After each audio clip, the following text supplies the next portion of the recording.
আসসালামু আলাইকুম মৎস্য উদ্যোক্তা ভাই বন্ধুরা, যারা মহাশোল মাছ সকল ধরনের তথ্য ও পরামর্শ জানতে চান, আর বিশেষ করে অনেক চাষিদের অজানা রয়েছে যে এই মাছের খাদ্য বা এই মাছের চাষ কিভাবে করতে হয় বা এই মাছের বাজার মূল্য কতটুকু থাকে।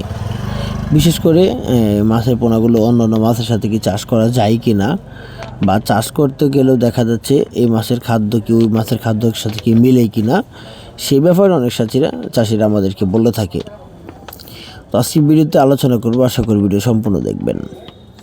আপনারা জানেন মহাশোল মাছ, যা বাংলাদেশের যতগুলো মাছ রয়েছে তার ভিতরে যদি দামের ভিতরে হয় সেই ক্ষেত্রে মহাশোল মাছ। কেননা এই মাছগুলো যা 1 কেজি মাছ উৎপাদন করতে হলে দেখা যাচ্ছে বাজারে 1000 থেকে 1200 টাকা 1500 টাকা কেজি হিসাবে মাছগুলো বাজারে বিক্রি হয় বা তার থেকে বেশি হয়।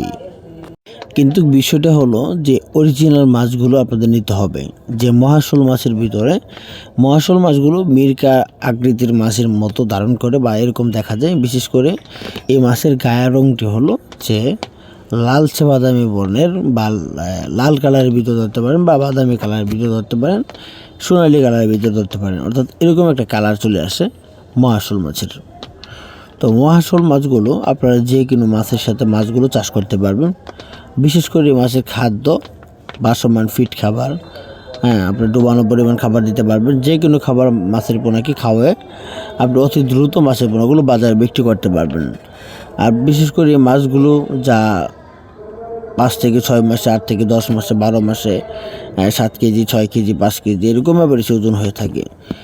বিশেষ করে এই মাছগুলো চাষে খুব লাভজনক হয়। এগুলো মৎস্য গবেষণা থেকে উপযুক্ত করা বা বর্তমানে আমাদের এই উৎপাদনের ক্ষেত্রে আমরা সমগ্র বাংলাদেশের মাছের পোনাগুলো হোম ডেলিভারি দিচ্ছি।